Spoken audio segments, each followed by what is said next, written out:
చేస్తాము. మీడియా కూడా విడుదల కూడా చేస్తాము. తప్పకుండా అందులో ఏ మేరకు రైతు డిక్లరేషన్ రాహుల్ గాంధీ గారు విడుదల చేసిన రైతు డిక్లరేషన్ ఈ సంవత్సర కాలంలో అమలయ్యింది, దాని యొక్క అమలు ఎంత మేరకు జరిగింది అనేది కూడా తప్పకుండా అధ్యయనం చేస్తాం. రుణమాఫీ ఎంత మేరకు జరిగింది అది కూడా అధ్యయనం చేస్తాం. బలవన్మరణాలకు ఆత్మహత్యలకు గల కారణమేంది, ఎందుకు జరుగుతున్నాయి, మద్దతు ధర వస్తున్నదా, పత్తికొస్తుందా, కందికొస్తున్నదా, సోయాకొస్తున్నదా, మొక్కజొన్నకొస్తున్నదా, చెరుకుకొస్తున్నదా, మిర్చికొస్తున్నదా, మొత్తం తిరిగి ఎక్కడికక్కడ అధ్యయనం చేస్తాం. ఆ రకంగా కమిటీ రాబోయే నెల రోజుల పాటు విస్తృత పర్యటనలు చేస్తుంది. మీడియాకు కూడా మా ప్రార్థన, దయచేసి ఇప్పుడు అన్ని జిల్లాల్లో అన్ని నియోజకవర్గాల్లో కూడా ఈ కమిటీ యొక్క పర్యటనను మీరు కూడా దయచేసి సహకరించండి. వారికి కూడా రైతాంగానికి కూడా తెలియజెప్పే విధంగా ప్రచారాన్ని కల్పించాలని చెప్పి కూడా కోరుతూ, మరి ఈ కమిటీకి రేపు రైతులను వారి జీవితాల్లో విశ్వాసాన్ని నింపే దిశగా మీ కార్యాచరణ ఉండాలని మనస్ఫూర్తిగా ఆకాంక్షిస్తూ మీ అందరికి కూడా మీడియా మిత్రులకు కూడా హృదయపూర్వకంగా ఇక్కడ దాకా వచ్చినందుకు హృదయపూర్వకంగా ధన్యవాదాలు. ఆలస్యానికి మన్నించండి. నల్లగొండ దీక్ష ఇప్పుడే ఇక్కడ మేము మీటింగ్ లో ఉన్నప్పుడే మాకు సమాచారం వచ్చింది. 28 నాడు మాకు హైకోర్టు పర్మిషన్ ఇచ్చిందని చెప్పి సమాచారం వచ్చింది. కానీ దురదృష్టం ఏంది అంటే ఈ రాష్ట్రంలో ప్రజాపాలన నడుస్తున్నది. ఎవరైనా సరే నిరసన చెప్పవచ్చు, ఎవరైనా సరే తమ అభిప్రాయాలు చెప్పొచ్చు అని చెప్పి ముఖ్యమంత్రి గారు చాలాసార్లు చెప్పినారు.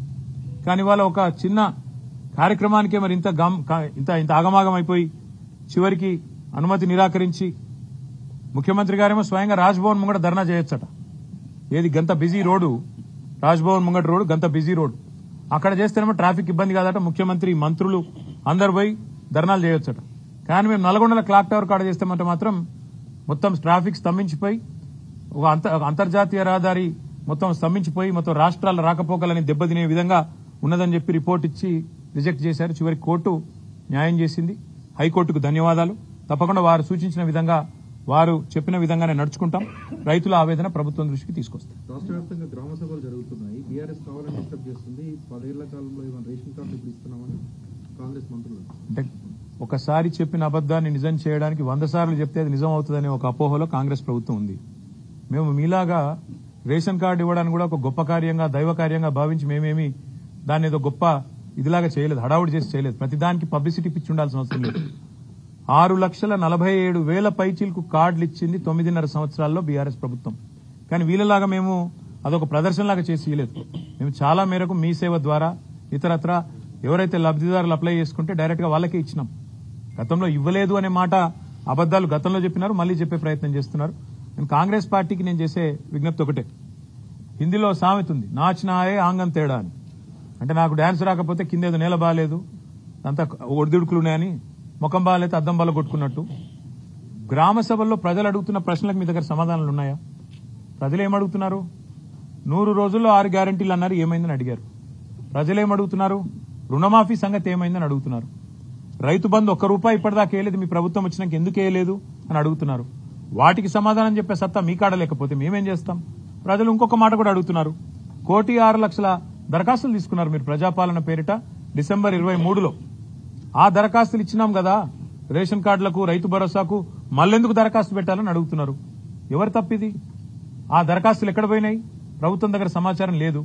అందుకే ఇవాళ మీరు రాష్ట్ర ప్రభుత్వాన్ని అనేది ఏమంటే, మీరు పరిపాలనలో నిమగ్నం కండి.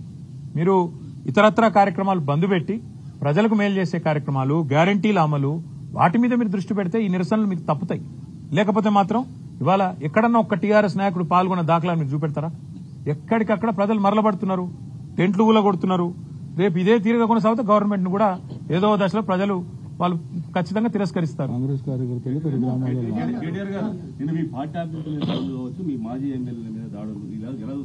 ఇలా చూస్తాం. ఈ రాష్ట్రంలో శాంతి భద్రతలు ఇప్పటికే పడకేసినాయని దేశమంతా అనుకుంటున్నారు. క్రైమ్ రేటు పెరిగింది, హోంమంత్రి లేరు. ముఖ్యమంత్రి గారు కేవలం ప్రతిపక్షాల మీద కేసులు పెట్టాలా, సోషల్ మీడియాలో పోస్టులు పెట్టే వాళ్ళ మీద కేసులు పెట్టాలనే తాపత్రయంలో ఉన్నారు. వాళ్ళ ప్రయారిటీ వాళ్ళది, మా ప్రయారిటీ మాది బ్రదర్. వాళ్ళ ప్రయారిటీ ఫార్ములా కేసు, మా ప్రయారిటీ ఫార్మరు. సింపుల్ గా మా ప్రయారిటీ ఫార్మర్ కాబట్టే మేము ఈ పని చేస్తున్నాం. మేము వాళ్ళు అవతల ఏమనుకున్నా మా పని మేము చేసుకుంటూ రైతుల్లో 70 లక్షల రైతు కుటుంబాలకు 1,00,000 కోట్లు ఇచ్చిన ప్రభుత్వం మాది. 73,000 కోట్లు ఆనాడు రైతు బంధు రూపంలో నేరుగా ఖాతాలు వేసినాం. 28,000 కోట్లతో రుణమాఫీ 2 దఫాలుగా చేసినాం. కాబట్టి 1,00,000 కోట్లు నేరుగా రైతుల ఖాతాల్లో వేసిన ఒకే ఒక్క నాయకుడు భారతదేశంలో 10 ఏళ్ల కాలంలో కేసీఆర్. కాబట్టి మా ప్రయారిటీ మాది, రైతులకు విశ్వాసం నింపడం మా ప్రయారిటీ. రైతుల్లో సావకుండా చచ్చిపోయే పరిస్థితులు ఏవైతున్నాయో వాటిని నివారించడానికి ఏ చర్యలు తీసుకోవాలనో ప్రభుత్వానికి సూచనలు చేసే దిశగా నిరంజన్ రెడ్డి గారి కమిటీ పనిచేస్తుంది. మళ్లీ ఇంటరాక్ట్ అవుదాం.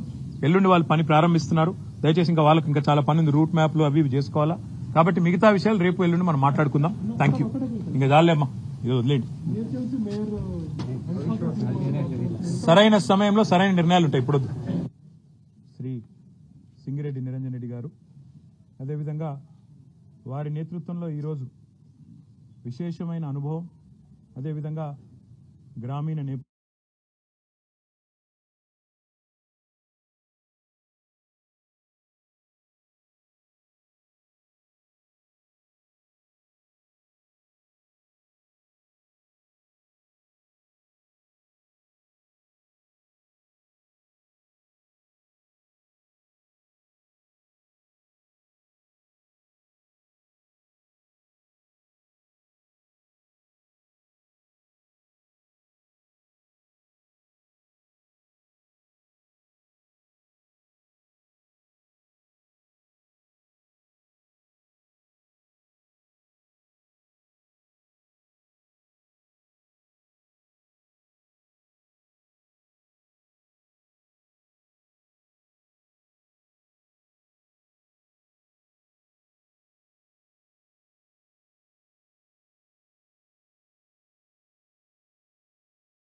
పని చేస్తున్నాం.